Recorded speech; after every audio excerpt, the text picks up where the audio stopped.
Hi guys, welcome to my YouTube channel. അപ്പോൾ എനിക്ക് അങ്ങനെ വലിയ താളത്തിലും ഓളത്തിലും അത്ര ഭംഗിയായിട്ടൊന്നും സംസാരിക്കാൻ അറിയില്ല കേട്ടോ. ഞാൻ എൻ്റെ കഴിവിനനുസരിച്ച് എൻ്റെതായ ഒരു രീതിയിൽ ഇങ്ങനെ വീഡിയോ ഇങ്ങനെ ചെയ്യുന്നു പറയുന്നു അത്രയൊക്കെ ഉള്ളൂ കേട്ടോ. അപ്പോൾ എല്ലാവരും നെയ്യപ്പം ഉണ്ടാക്കുന്ന തിരക്കിലായിരിക്കും അല്ലേ. അപ്പോൾ എനിക്ക് നെയ്യപ്പം ഉണ്ടാക്കാൻ വലിയ എക്സ്പീരിയൻസ് ഇല്ല. അതോടെ ഞാനൊന്ന് ഉണ്ണിയപ്പത്തെ പിടിച്ചു. അപ്പോൾ ആദ്യം ഉണ്ണിയപ്പം ഉണ്ടാക്കി, പുതിയ നോൺ സ്റ്റിക്കിൻ്റെ ഒരു പാത്രമൊക്കെ വാങ്ങി ഉണ്ണിയപ്പൊക്കെ ഉണ്ടാക്കി. ഉണ്ണിയപ്പം എന്തോ നല്ല അടിപൊളിയായി വന്നു കേട്ടോ. എല്ലാവരും ഇവിടെ കഴിച്ചു. അപ്പോൾ എല്ലാവർക്കും നല്ല അഭിപ്രായമൊക്കെ ആയി. അങ്ങനെ വലിയ തെറ്റില്ല. ഞാൻ നെയ്യപ്പം അധികം വീട്ടിൽ നിന്ന് അമ്മനെ സോപ്പിട്ട് 2 ഉണ്ണിയപ്പം കൊണ്ട് എത്തിക്കലാണ് കണി വെക്കാൻ വേണ്ടിയിട്ട്. അങ്ങനെയൊക്കെയാണ്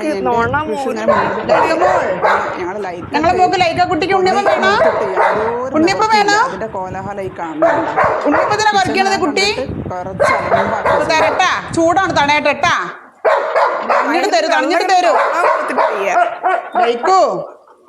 ഉണ്ണിയപ്പം ചൂടല്ലേ, തണുന്നല്ലേ തിന്നാൻ പറ്റുള്ളൂ.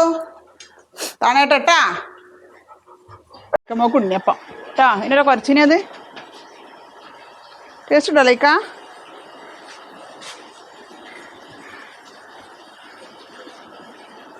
കണ്ടോ ഞങ്ങൾ ലൈക്കമ്മല് ഉണ്ണിയപ്പം തിന്നത് കണ്ട എല്ലാവരും? ടേസ്റ്റ് ഉണ്ടാ ഉണ്ണിയപ്പം? ഇനി മതി ഇട്ടാ, മധുരമാണ്, കുറേ തിന്നാൻ പറ്റൂല. മതി ഇട്ടാ, മതി, തീർന്ന് ഷെയ്ക്കൻ്റെ നേക്ക് ആ മതി മതി മതി മതി മതി ഓ മതി ഇട്ടാ. മാവ് എന്താ എന്തൊക്കെ നോക്ക് ഇതുപോലെ ഇതില്ലേ ശരിക്കും ഉണ്ണിയപ്പത്തിന് അല്ല, ഇത് ശരിക്കും നെയ്യപ്പാണ് ചുടണ്ട്. പക്ഷെ നെയ്യപ്പം ചുടാൻ എനിക്ക് വലിയ എക്സ്പീരിയൻസ് ഇല്ല. അപ്പം ഉണ്ണിയപ്പത്തിലൊന്നും ഞാൻ അങ്ങനെ തലേ ദിവസം പച്ചക്കറി ഒക്കെ മുറിച്ച് റെഡിയാക്കി വെക്കും. എന്നാൽ പിന്നെ നാളെ സദ്യ ഒരുക്കാൻ പണി ചുരുങ്ങും. എളുപ്പത്തിൽ നാളെ വേഗം രാവിലെ സദ്യൻ്റെ പണിയിലേക്കോട് വേഗം നിൽക്കാം അല്ലേ? ആ അതെ അതന്നെ.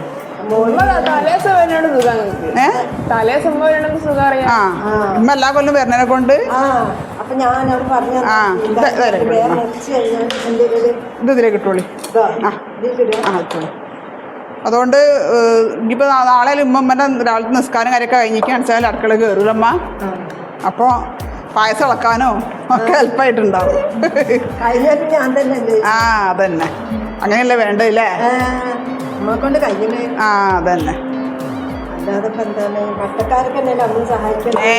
തൊട്ടടുത്തുള്ള അയൽവാസികളെ നമുക്ക് ഉണ്ടാകുള്ളൂ അല്ലേ? അതാണ് ഇപ്പം നമ്മളെ ഏതൊരു ആൾക്കാരും തോലിത്താൻ മതി. നമ്മള് മനസ്സിലാക്കേണ്ട ഒരു കാര്യം. ആ അതന്നെ അതന്നെ സത്യം സത്യം. അതാണ് നമ്മൾ എല്ലാവരും ചിന്തിക്കേണ്ടത് അല്ലേ? അതാണ് ചിന്തിക്കുന്നത്. എന്തെങ്കിലും കണ്ട് പറഞ്ഞിട്ടുണ്ടെങ്കിൽ അതൊക്കെ കണ്ട് കഴിയും, അങ്ങോട്ട് പൊരുത്തപ്പെടുക. നമ്മളൊക്കെ അങ്ങനെ തന്നെ. അപ്പൊ ഞങ്ങള് വിഷുവിന് വാങ്ങിയ പടകങ്ങളാട്ടാ. അധികമൊന്നുമില്ല, ഞങ്ങൾ കുറേ പൈസക്ക് ഒന്നും പടകം വാങ്ങലില്ല. അത്യാവശ്യം പൊട്ടിക്കാനുള്ള ഒന്ന് വാങ്ങും. ഇത് ഇന്നലെ ഇപ്പം മോൻ പോയി വാങ്ങി വന്നതാട്ടോ. അപ്പോൾ നെൽച്ചക്ര ഉണ്ട്, വലിയ പൂത്തിരി ഉണ്ട്, ഈ കൊല്ലം അത്യാവശ്യം ഉണ്ട്. കഴിഞ്ഞല്ലോ ഒറ്റപ്പടകം ഉണ്ട്. ഞങ്ങൾ എവിടെ നമ്മൾ വാങ്ങല്? ഇച്ചിരിമൂടെ കണ്ണഞ്ചേരി അമ്പലത്തിന് അവിടെ ഉള്ള കണ്ണഞ്ചേരി അമ്പലത്തിന് അവിടെ നിന്നാണ് ഞങ്ങൾ പടകം സ്ഥിരമായിട്ട് ഞങ്ങൾ അവിടെ നിന്ന് വാങ്ങുക. 2 പൂത്തിരി ഉണ്ട്. പൂത്തിരി പിന്നെ നമുക്ക് പടകം പൊട്ടിക്കാൻ അങ്ങനെയൊക്കെ തീപ്പട്ടിനേക്കാളൊക്കെ നല്ലത് അതാണല്ലോ എളുപ്പത്തിന്. ഇതെന്താ സംഭവം? ആ കടുകുമണി. ഇതിന് ഞങ്ങൾ കടുകുമണി എന്നാ പറയാം. നിങ്ങളവിടെയൊക്കെ എന്താ പറയാമെന്നൊന്ന് കമൻറ്റ് ബോക്സിൽ എല്ലാവരും ഇടണേ. ഞങ്ങളിവിടെ കോഴിക്കോട് ഞങ്ങളൊക്കെ കടുകുമണി എന്നാ പറയാം. ടി എന്നൊരു പൊട്ടണനെ കൊണ്ട് ഞങ്ങൾ അങ്ങനെയാണ് പറയാം. പിന്നെ ഇതെന്താ അച്ചുവാ? പൂത്തിരി. ആ പൂത്തിരി ഒരു പാക്കറ്റ് ഉണ്ട്. പിന്നെ ഇതാ വലിയ മേശാപ്പും ഉണ്ട്. 8 ഉണ്ട്. 3 അല്ലേ? 3 മേശാപ്പും ഉണ്ട്. പിന്നെ അതാ ഗണ്ണ് ഞങ്ങളിപ്പോൾ 1-2 ഞങ്ങളിപ്പോൾ ഇവിടുന്ന് പൊട്ടിച്ച്. അതിൻ്റെ ക്ലിപ്പൊന്നും എടുത്തിട്ടില്ല. മുകളിൽ പോയിട്ട് ഇങ്ങനെ ആ പടാത്ത സംഭവം. എൻ്റെ പേരൊന്നും പറയാൻ എനിക്കറിയില്ല. അതല്ല അച്ഛനത് അല്ലേ? പിന്നെതാ ഗണ്ണാണ് ഇവിടെ ലൈക്കൊക്കെ ഏറ്റവും എന്താ പറയുക പേടി. ലൈക്കിൽ എൻ്റെ കൂടെയൊക്കെ ഗണ്ണ് പൊട്ടിക്കാൻ ഒരു പേടിയാണ്. പിന്നെ അത് ഇതിൻ്റെ സംഭവമൊക്കെ ഒന്ന് പറയാ വെച്ചോ. അത് 1000 കോമ്പന. ഇത് നാളത്തേക്കോ നാളെ ഉച്ചത്തേക്ക് നാളത്തേക്ക് ഞങ്ങൾ സദ്യയൊക്കെ കഴിച്ചിട്ട് വിഷു ആഘോഷിക്കാനുള്ള കോമ്പലാട്ടത്. അപ്പോൾ നമ്മുടെ വിഷുവിന് ഒരുക്കണമൊക്കെ ഏകദേശം ചെയ്ത് കഴിഞ്ഞിട്ടുണ്ട്.